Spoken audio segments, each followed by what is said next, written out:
I felt like we couldn't have a future of marketing event in Boston without looking to the future of marketing research, because one of the great things about Boston is we have a large number of market research companies that are growing, and I wanted to give some of them a chance to sort of celebrate their successes and share some of the vision that they have for the future. I have a confession.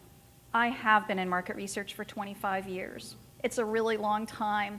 But the interesting thing about market research is that I've seen more change in the last 3 years than in the previous 22 years combined, which is pretty amazing given that in those previous 22 years, there was the whole advent of online surveys.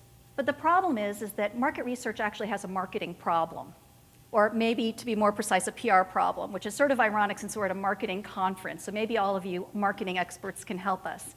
Because a lot of people still have a lot of outdated perceptions about what market research is and how market research is done today. What's the first thing that comes into mind when you hear the phrase market research? Quantitative survey. I've asked this question with many groups, and usually what people say is surveys or focus groups. And it's really true. For many, many years, surveys and focus groups were sort of the mainstay of market research. But actually, it's really today just 2 out of over 14 methodologies that are commonly used to discover, measure, and analyze customer attitudes and behaviors. 5 or 6 years ago, we were asked by a client to define online communities. We said it's any group of people who share common interests, interact with one another, and form ongoing reciprocal relationships over time.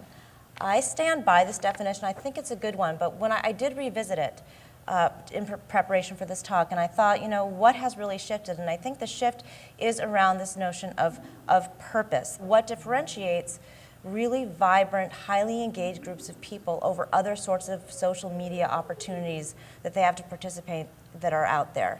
When we think it's purpose. The reason you go into Facebook or whichever social networks you may belong to is often to express a sense of self or identity in some way.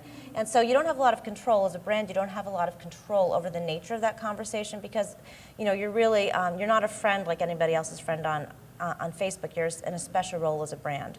But when you think about a private community or even just another kind of insight community, the center of gravity there is really the purpose. It's a shared common goal where people join because they're explicitly invited by a brand to participate in a very specific way. So they tend to be connection-based and conversation-grounded.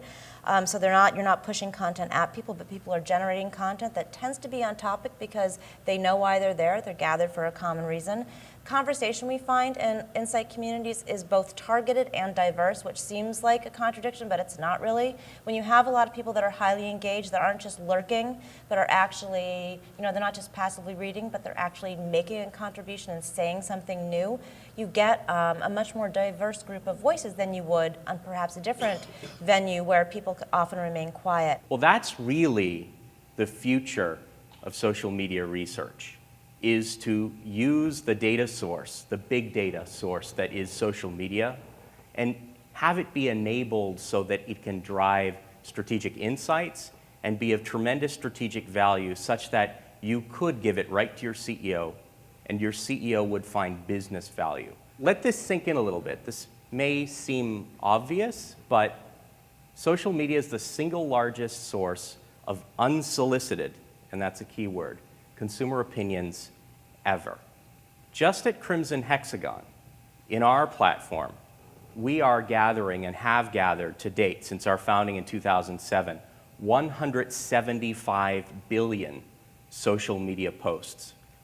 We're absorbing 1 billion new posts every 2 days. These are people, again, without solicitation, offering their opinions, revealing what's in their hearts and on their minds about any number of topics.